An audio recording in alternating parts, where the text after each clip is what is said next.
บายดีพบกับรายการ IT Support มื้อนี้ข้าพเจ้าจะมา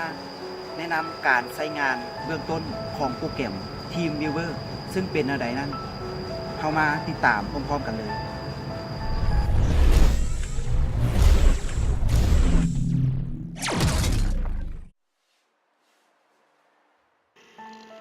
ซึ่งหน้าต่างของโปรแกรมมันจะเป็นแบบนี้นะครับหน้าต่างของโปรแกรมแล้วตัวนี้มันจะเป็นของเครื่องเฮาจะเป็น ID ของเฮาแล้วก็พาสเวิร์ดตัวนี้มันจะเป็นของพระเจ้านะครับตัวอย่างคือเฮาฮู้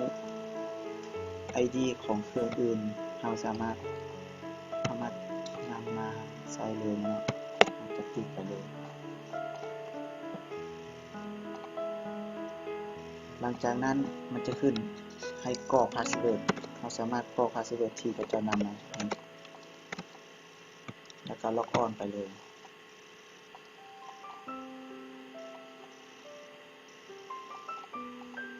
หลังจากนั้นมันจะเด้งหน้าต่างขึ้นมา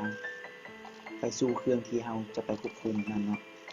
ซึ่งจะขึ้นกับอินเทอร์เน็ตของทางว่าไวหรือช้าเพราะเรานำใช้อินเทอร์เน็ตในการเชื่อมต่อกับคอมเนาะแล้วก็มันจะเด้งขึ้นมาแบบนี้เนาะซึ่งคอมพิวเตอร์ที่หน่วยเราไปควบคุมมันจะเป็น Windows 10ซึ่งท่านเห็นในขณะนี้เนาะเราสามารถถ่ายโอนข้อมูลต่างๆได้เนาะนอกจากนี้เราสามารถ Copy หรือว่าจะถอนการติดตั้งโปรแกรมในหน่วยของทางอื่นแล้วนอกจากนี้เนาะโปรแกรมตัวนี้เนาะมันยังมีฟังก์ชันหลายฟังก์ชันเจ้าสามารถเซตหาหน่วยที่เราควบคุมเนาะ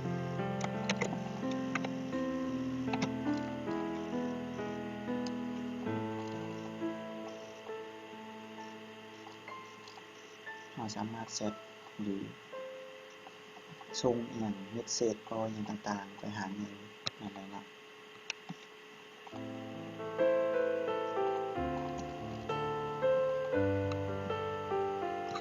นี่เป็นเขาจะตอบมาเนาะตรงนี้เนาะ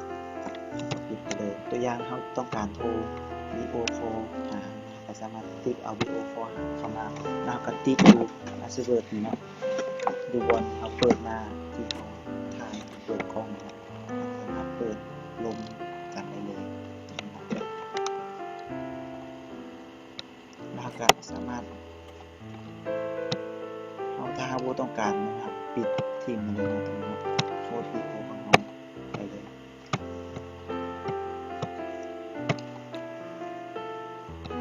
สำหรับการสาธิตหรือการรีวิวการใช้งานของโปรแกรม TeamViewer มาฮอดนี้เนาะจบเนาะถือว่านักแต่ว่าบางว่าเป็นประโยชน์แก่ทานบ่หลายกันหน่อยเนาะขอเข้าใจ